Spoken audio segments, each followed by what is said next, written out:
चलिए आज चलते हैं हिंदी के एक और नए विषय के सफर पर।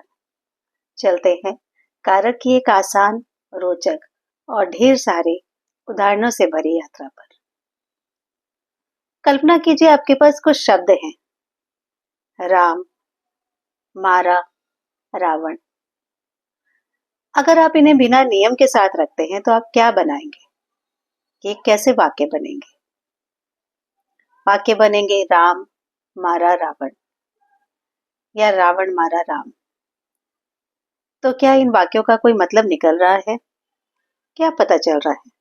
क्या राम ने रावण को मारा या रावण ने राम को मारा या फिर दोनों ने एक दूसरे को मारा? बहुत कंफ्यूजन है भाई, बहुत कंफ्यूजन। तो यहीं पर कारक की एंट्री होती है। कारक इन शब्दों के बीच में सही संबंध बनाकर वाक्य को स्पष्ट कर देता है। तो वी कैन से कि जो कारक होते हैं ये वाक्य के लिए ट्रैफिक पुलिस का काम करते हैं, ट्रैफिक ऑफिसर का काम करते हैं, क्योंकि ये वाक्यों में बीच में संबंध बना के उन्हें स्पष्ट कर देते हैं। तो अभी सही वाक्य क्या हो सकता है? राम ने रावण को मारा। तो यहाँ ने और को ने वाक्य को बिल्कुल स्पष्ट कर दिया।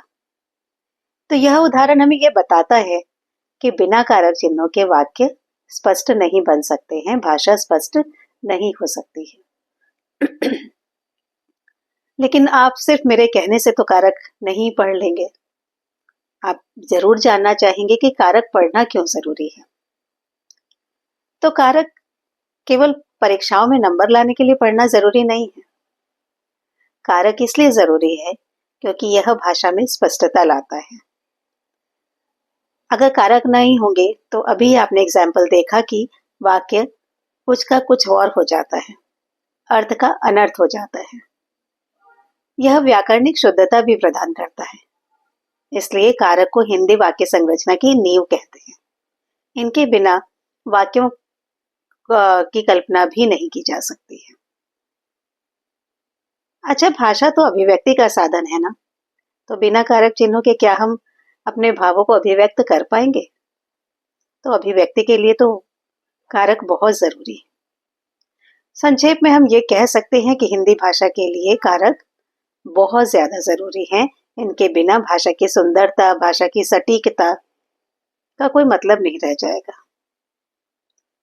ये तो हुआ कि कारक अब क्यों जरूरी है। अब जरूरी है तो हमें उनको नियमों के साथ पढ़ना चाहिए।